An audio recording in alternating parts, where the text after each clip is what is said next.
Welcome to another video from Gweilo 60. This could be the beginning of the end of it all on the Gweilo 60 channel. Yes, it could. Today I got my first strike against, well, actually it's a warning, but if you get another strike, I think within a 90-day time period, they'll shut you down for a week. And if you get another one, they'll shut you down for 2 weeks. And then you get another one, they'll just delete your channel. And why did I get this done to my channel? Well, let me tell you, because you know, if they're going to shut me down over stuff that they're making up, obviously they're making it up, because I would never do anything wrong, guys. I was walking down Food Street by Ho Chi Lu, showing people, you people out there, how free it is in China, how we don't have extra rules and regulations. And then I mentioned some rules and regulations that have recently come in the Western world, in Australia and the United States and Canada and places like this. Okay, well, they said that this was in contravention of their medical information rules on YouTube. Walking down Food Street talking about freedoms. Okay, maybe it's why those freedoms are being taken away that they don't like. I don't know. But anyway, that's not what this video is about. This video is about common prosperity and what the Chinese government is doing to promote common prosperity and why they're doing it. And you know, they all interlink with what I just told you. But before we get started, I had to stop and grab myself an ice cold Li Chen beer. Yes, 5 kwai. What's that in American? About 80 cents. Canadian, 93.4 cents, whatever. But you see, the common prosperity thing is, the government of China has been watching what's going on in the Western world. Yes, they have, and they don't want to make the same mistakes that the Western world has been making. What do you mean? Well, you get all of these big corporations like Google LLP that shut my stuff down here this morning, and they have too much power in the eyes of the Chinese government. What do you mean? Well, okay, when you've got people that are making, or companies that are making billions of dollars a year, when 80% of the population of the United States only owns 14% of the wealth, when 20% I think owns 76% of the wealth, there's a wealth gap in there that is so huge that it's devastating the middle class numbers. For one thing, you've got the really rich, the 1%, I think 1% in the United States, and these are old numbers, but that's all I could find on the internet.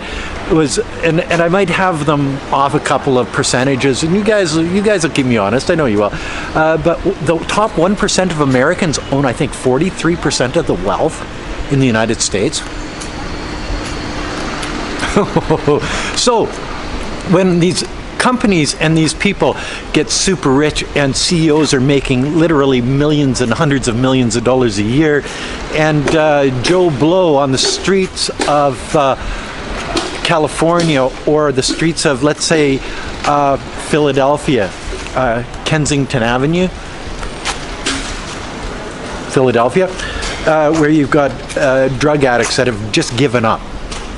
When you've got families that can't afford a home and are living in a tent, when you can't have your children go to a post-secondary education, when you can't afford to feed your family, but then you got all of these rich pukes out there that have more money and they don't know what else to do with it but buy big mansions and yachts, and you know what I mean? Like, it's not fair to the regular people.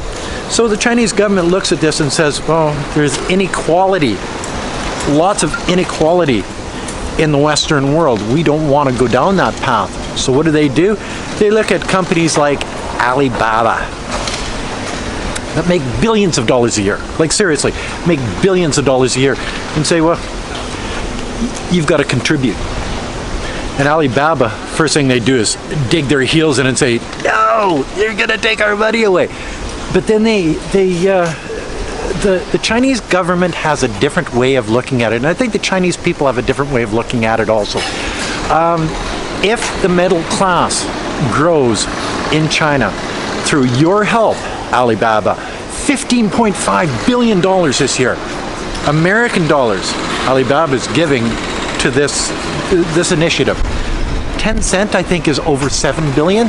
So just between the two companies, I think there's close to 23 billion American dollars going into this incentive of common prosperity. Okay, well, that's a great thing, guys. And where does this money go? Better education for children.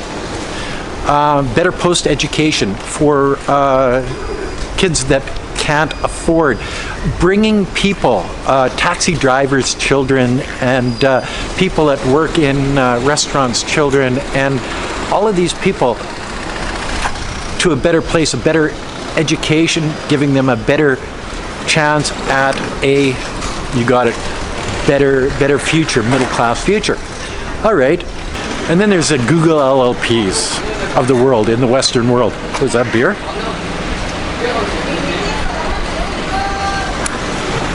And these pukes can tell you and me. You see, when I get a video shut down like this, I appeal it, and they say, no, that's just the way it is, boy.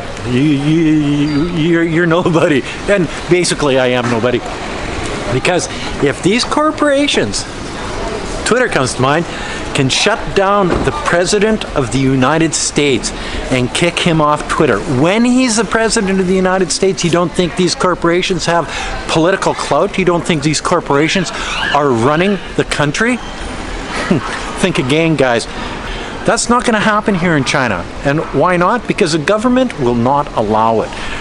When these companies get too big, they either get broken apart, they have to take some of their profits, and they have to help out in the growing of the country. They have to help out in bringing other people out of poverty into prosperity. And as you get a bigger middle class, you have people with more expendable cash. When you have people with more expendable cash in your country, you have more customers, and this is good for those big corporations like Alibaba and Tencent. For sure it is. So as they're helping other people prosper, in the future this is going to help them. And you see, I think that's the difference between the Western world and the Eastern world. Maybe not all of the Eastern world, but China in particular, that they have a plan that brings everybody along on this journey, rather than just the filthy 1% rich, or the 20% that own like 70 or 80% of all of the wealth in the United States. You don't have the homeless people on the streets. You don't have the drug addiction. You don't have the hopelessness that you see in Philadelphia, in Los Angeles, in Chicago. You don't see the violence. You don't see all of these things. And I think China's on the right page when it comes to something like this. So in the future, when a big corporation like Google LLP shuts one of my videos down, give me a copyright strike, or not even it's not even a copyright strike. It's a rules violation, because I'm telling the truth about what's going on in China and how the freedom of the people in China is growing as the freedom of the Western world is declining. I look at that as sort of like a feather in my cap, and if they don't like it and they're going to shut me down because of it, so be it. I do this for a hobby. I'm going to be able to find other platforms for my videos. I'm not worried about that. I don't do this for money, guys. I do this because I enjoy walking around, talking to a camera, you people, and drinking my beer. And if that pisses Google LLP off, well, fuck them. How's that? Fuck them. So I really think that the Chinese government is on the right track. They're not leaving people behind. They're not being lobbied by large corporations to make the rules for the country. Oh, the old lady there, she's just protecting her home. You know what I mean?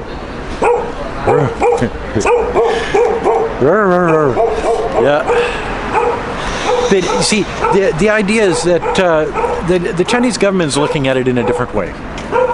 They're looking at if there's common prosperity out there, if everybody comes along on this road to prosperity, not just the filthy rich, not just the big corporations like Alibaba and Tencent, not just the higher middle class people, but bringing, as you've read or seen through videos of mine or other people in China here, they've helped a lot of people out of adverse poverty over the last 20 years, and now they're trying to take it to the next level and helping these people move into the middle class. Once you're in the middle class, see, I read something the other day.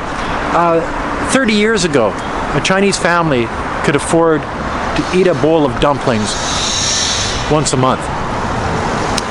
20 years ago, or 10 years ago, they could afford to eat a bowl of dumplings once a week.